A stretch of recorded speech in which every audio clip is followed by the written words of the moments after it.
주 예수 내 맘에 오심, 주 예수 내 맘에 오심, 물밀듯 내 맘에 기쁨이 넘침은 주 예수 내 맘에 오심.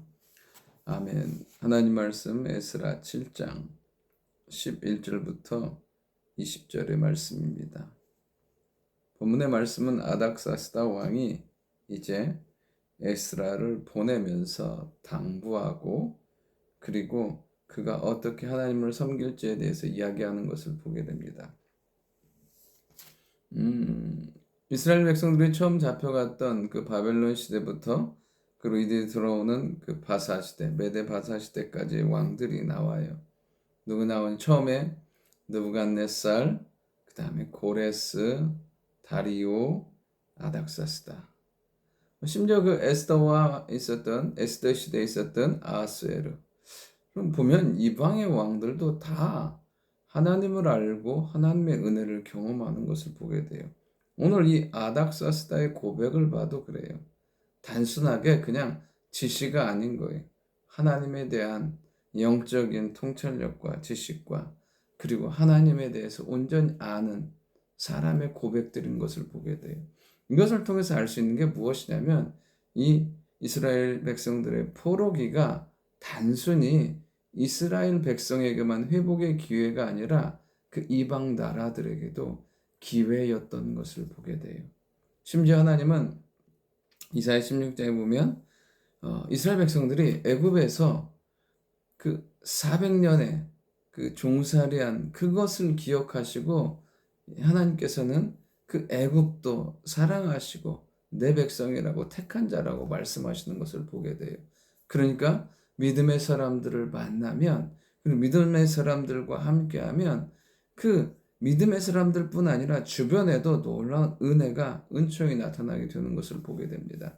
우리를 통해서도 이렇게 이방 왕들에게조차 영향을 미쳤던 그 하나님의 놀라운 믿음과 신앙의 역사가 우리를 통해서도 흘러가고 많은 사람들에게 나타날 수 있기를 원합니다. 오늘 첫 번째, 느부갓네살이 누구든지 함께 가라고 하면서 누구를요?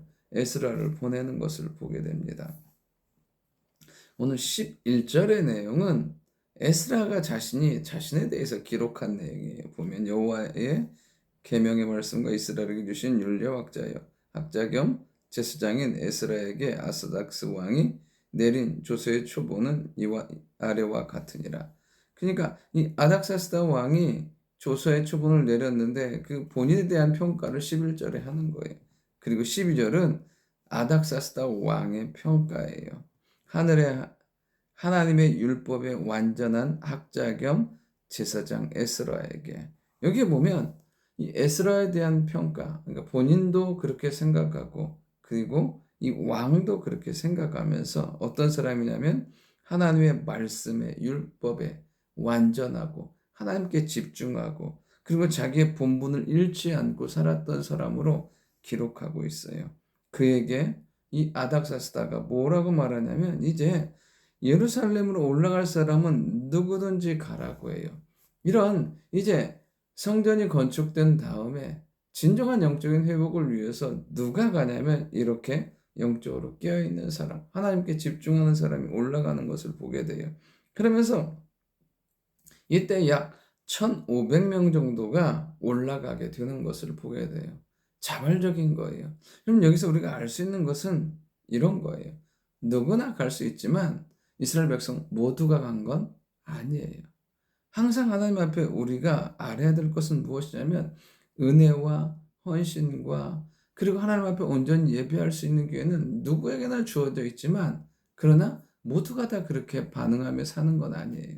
주의 말씀이 우리 가운데 주어져 있을 때 항상 믿음으로 반응하며 영광 가운데 순종하며 사는 우리가 될 수 있기를 원합니다. 두 번째, 이제 이들이 가는 이유는 예배를 위해서 간다는 거예요. 이 에스라는 어떻습니까? 철저하게 무엇이냐면 하나님께 집중한 사람이었어요. 그러면서 이 에스라를 보내면서 이들이 뭐냐면 하나님의 성전을 위하여 기쁘게 드릴 예물을 가져가라고 하는 거예요.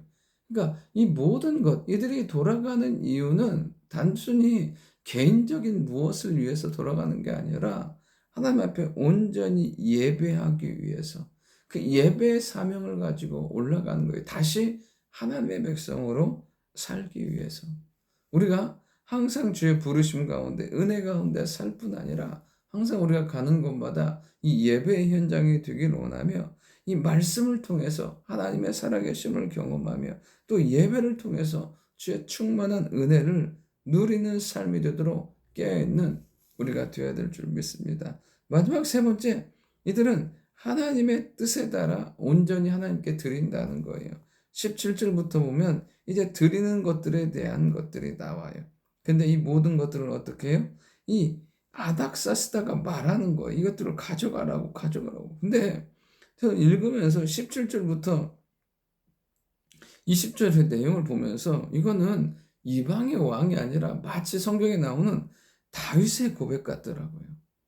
하나님을 위해서 정말 아낌없이 드리고 하나님을 위해서 헌신하는 모습이 마치 다윗과 같은 모습이 드는 거예요.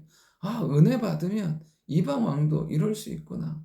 은혜 받으면 사람이 이렇게 변하는구나. 그거 어떻게 해요? 하나님의 뜻에 따라 하나님 앞에 드리고 그리고 내가 그러니까 본인이 말한 것 위에 에스라 내가 원하는 것은 무엇이든지 드리라고요.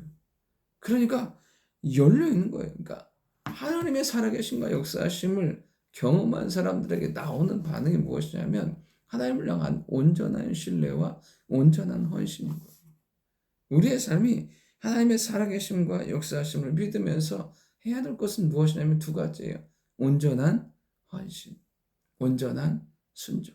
여러분 그러한 삶을 살아갈 때 하나님은 믿음의 아름다운 역사를 이루어 가실 줄 믿습니다.